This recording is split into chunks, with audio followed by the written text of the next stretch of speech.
I thought I was done with the reviews. Turns out I had done one review of a list, which I had then like lost the video or something. It turned out that I hadn't got it anymore. I'm letting in my cat. Sorry, otherwise he'll disturb us all through this.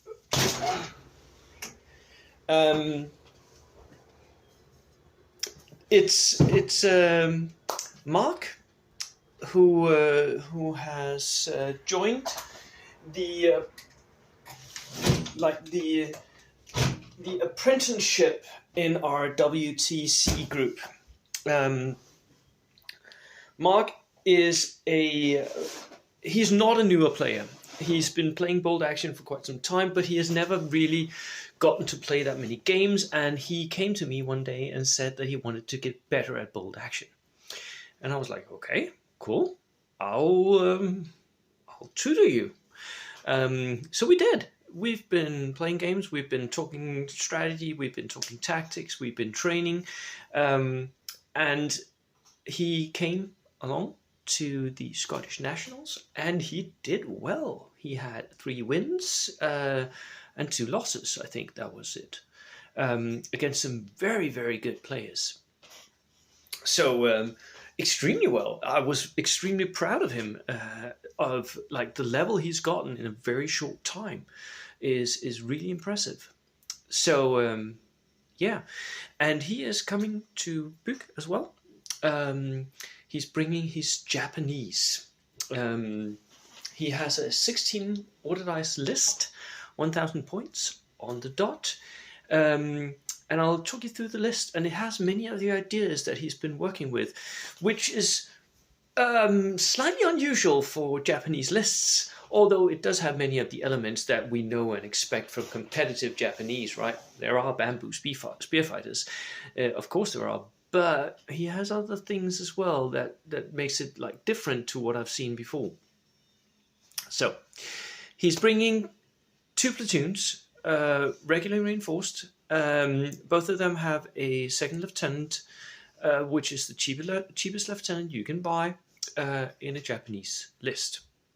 And then he has 2 bamboo spearfighter 10-man units. So not the big squads, but like they're there. They are primarily there to be a threat, to be a close combat threat. Because they're fanatic, they will hurt whatever they hit in close combat. They might lose, especially against veterans over time, but they will hurt them. So in that regard, they are a threat. And against regulars and inexperienced infantry, they might actually win close combats, making them very, very dangerous, simply because they're fanatics. So don't go anywhere near them with your light infantry, right? Only like dedicated close combat units can go up to such a unit. Otherwise, shoot them down at range. Then he has 2 dual platoon infantry, Imperial Japanese Army dual platoon squads. He's not actually bringing dual weapon squad, but he is bringing a light mortar in each squad. And this is an interesting concept. He's been playing around with it. The idea is you have a regular unit, as it is in this case, only 7 men strong, so it's not very big, but it's just big enough to be something of a threat with the rifles and what else. And then you have a light mortar in it, so you can constantly roll for that 6, right? Firing that light mortar, seeing if you hit all the time, and you can move and fire with it. Not while you're like making indirect shooting your way into the target, but you can move up and then start doing that, which is kind of nice. He has played around with like large groups of veterans doing that, where you have 3 light mortars in one unit. He's not doing that here, but it's a lot of indirect fire. And it's a nice idea, and I kind of like it. It is expensive, 20 points for a light mortar, but it's it's like more inexpensive than if you buy the team, right? Then he has a Kembatai officer. Have you got two? No, just one Kembatai officer. I'm guessing that he'll go behind the bamboo spear fighters, seeing if he can make them better. And then two Imperial Japanese Engineer Squads flamethrowers. Very, very interesting, very, very good. Good for any type of target. In this list, they are sort of lacking something to transport them. So he's going to have to sneak those flamethrowers up. But you can see now that everything in his list has some sort of threat, right? Whether it's a close combat threat or an indirect fire or flamethrower, everything is a threat. And you're going to have to deal with all of it. And all of it is fanatic, so you can't just charge it out, right? You're going to have to shoot everything down. Right. Then he has, that's his core of infantry. So a lot of infantry units, not the big ones that we're used to with Japanese, and this is where he differs, right? Not like the huge horde army of Japanese. It's more like medium to small sized units that all of them have something special going on. To support that, he has two twin light automatic cannons.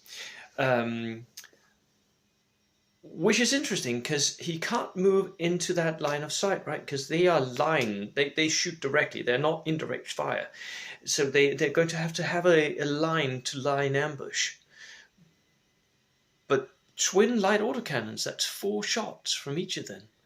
That is really good against soft-skinned and against light tanks at a +2. Very, very interesting. And even heavy tanks, you can pin them. And since you have 2, you can have crossfire. I'm very interested because I usually hate those AA guns. I really hate them because they ruin my day. So it's interesting to see if you can make them work, Mark. And then the final choices are 3 suicide anti-tank teams. Inexperienced, the cheapest ones. They are there to be a threat to any and all vehicles, especially tanks, that come up towards them. They have an 8+ penetration. 8, not 5, 8. So they are even better than a Panzerfaust or a bazooka. They are really good. At 14 points, they are awesome. They have the kamikaze special rules, so they can charge, even though they should have tank fear or whatever. They can just charge and then hit that tank with an 8+. Yes, you will lose the dice because the guy blows himself up, right? But any tank that gets charged by one of these is most likely dead. And they can forward deploy. So you can deploy them up and deny areas for the enemy armor. Really, really effective, really, really good.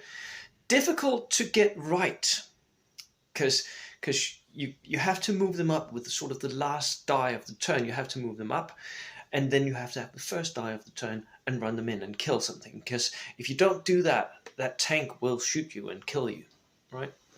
Because it has to. I mean, 8+, right?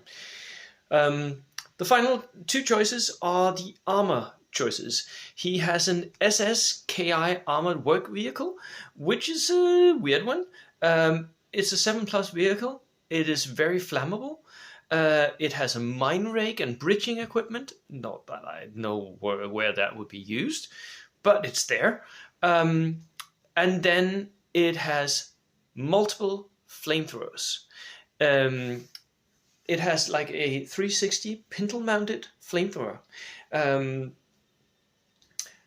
which is it's called a small vehicle flamethrower. So instead of the D6+1, which it actually says it makes hits, it's only D6, I think. But that doesn't matter. It's a flamethrower tank, basically. and it has a forward-facing MMG. So an interesting vehicle, really interesting. A flamethrower tank, a light flamethrower tank-ish. And then the always popular, very cheap for what it does, Horo assault gun, inexperienced, because why not? You're always firing directly at anyways. It has a heavy howitzer, and it's a 7+ open-topped armored tank. So it's really vulnerable, but it's a heavy howitzer. And you can just sit it behind your infantry and fire indirectly at the enemy. Perfect. Perfect. Have a lieutenant near it so that when it gets pinned, you can sort of unpin it and still make the order checks. Works perfectly. I like this list. It is very different for Japanese. It's not a close combat oriented list as such. It has a lot of other tools, which is kind of fun to see from Japanese, right? So yeah, I am rooting for you, Mark. Do well, but don't do better than me. See ya. Cheers.